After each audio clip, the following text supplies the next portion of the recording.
is Elegant Granny, your restoration strategist and creator and host of the podcast Proactive Eye. And I'm still doing a countdown on my birthday. Now it is December 28th. Do I remember anything around my 28th birthday? Not really. So let's add the two numbers and we get 10. What happened when I was 10 years old? Well, what I remember, I'm putting on my lip balm. What I remember, 10 years old, I was in the fourth grade. That's when I got my first pair of glasses, reading glasses, but they were prescribed. And I didn't need them to see, but the doctor literally told me, he looked in my eyes and he said, "Well, little girl, you have old folks' eyes."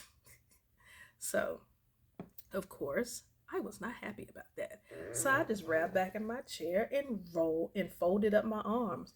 My mom, of course, she giggled. And I looked at her, I said, "Did you hear what this man just said to your baby?" And that made her laugh even more. So he looked at my mom, he said, does she read a lot? Mama said, "Yes, I cannot get her to put the books down. That's all she does with her life is just read. Read, read, read." She said it doesn't matter what she's reading, as long as she has a book and she is reading. So the doctor was telling Mama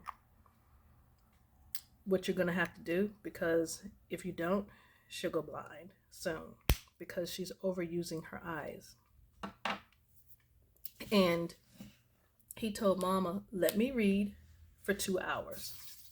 And then after 2 hours, I was to take a break, let my eyes take a break. I had to go outside, spend some time doing that, spend some time just doing anything else, even if it was another project like latch hook or just anything, listen to some music, just anything other than reading, because I was really, really wearing my eyes out. But reading became a way of escape for me, of dealing with everything that we had been through as a family, everything that I was dealing with as an individual. Reading, it just helped me escape. And whatever I was reading, I just envisioned myself there. And I really think that supported my creative ability of being able to be a writer myself, a published author. So that I remember at 10 years old. Do I remember anything else? I also remember getting into, since we're talking about creativity, I also remember I was the best in my class when it came to spelling bees. And I really, really, really wanted to do the challenges and be in the contests and everything. And Mom was like, "No, no, we have church." Because that was very important to our family. And we just had to go. And when you're a child, you don't understand. You understand when you're older, but as a child, you don't really understand that. All you know is there's something that you're good at and you really want to do. And when Mama says no, you just get this pouty look. So I learned how to deal with it by doing even more reading. And then I discovered poetry. I remember my first poem. I don't remember exactly word for word, but it was about pizza. I remember writing about pizza and it rhymed. I just don't remember. It was only maybe like 4 or 5 lines. And I won the contest. I did. I won the contest because they said I was the most creative when it came to that. And some of the teachers could tell when some of the parents helped them write theirs. And because it didn't sound like that child at all. Mine was purely me. I actually wrote it in class and then I turned it in. Some of the other children, they did it as homework, but I went ahead and did it and got it out of the way. So she knew I didn't have any help. I did it on my own because I did it in class and turned it in. But that's how I got into poetry. By the way, I am also a published poet.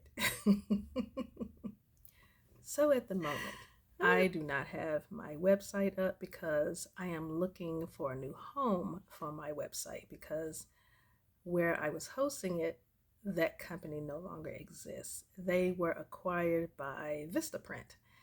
And um, so I'm looking for a new home. So that's what I'm doing. I'm taking my time and looking at where I can post my services and products at the same time because some of them will only do one or the other. They won't do both.